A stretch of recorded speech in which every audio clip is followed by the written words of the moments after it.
ଆରେ ଦେଖିବାକୁ ଚାହୁଁଥିଲ ପରା, ଦେଖ ଘର ଛାଡ଼ି ଦେଇଥିଲି, ଦୁଃଖ କରିନଥିଲି, ବାପା ମାଙ୍କୁ ଛାଡ଼ି ଦେଇଥିଲି, ଭାଙ୍ଗି ପଡ଼ିନଥିଲି। କାହିଁକି ଜାଣିଛ?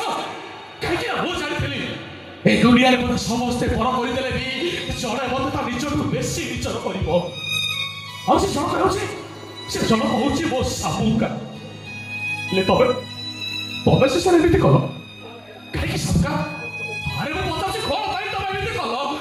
ମୋତେ ବିଶ୍ୱାସ କର ଆଦର୍ଶ, ମୁଁ ସେ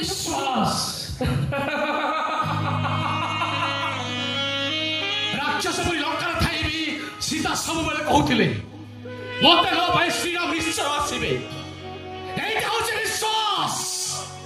କୁରୁଷର ଦୁଃଶାସନ ବସ୍ତ୍ରହରଣ କରୁଥିଲା ବେଳେ ଦ୍ରୌପଦୀ ମନେ ମନେ ଭାବୁଥିଲେ ମୋ ଲାଜ ରଖିବା ପାଇଁ ମୋ ସଖା ଶ୍ରୀକୃଷ୍ଣ ନିଶ୍ଚୟ ଆସିବେ।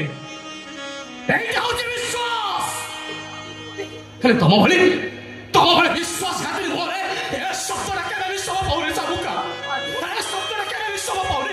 ଆରେ ମୁଁ ତ ହାତ ଯୋଡୁଛି, ଦୟାକରି ତମେ ଶବ୍ଦ ଅମର୍ଯ୍ୟାଦା କରନି, ଅମର୍ଯ୍ୟାଦା କରନି ପ୍ଲିଜ ସାବୁକା, ପ୍ଲିଜ। ଆଦର୍ଶ ମୋ କଥା ଶୁଣ, ମୁଁ ସେଦିନ ପରିସ୍ଥିତିରେ ପଡ଼ିବ।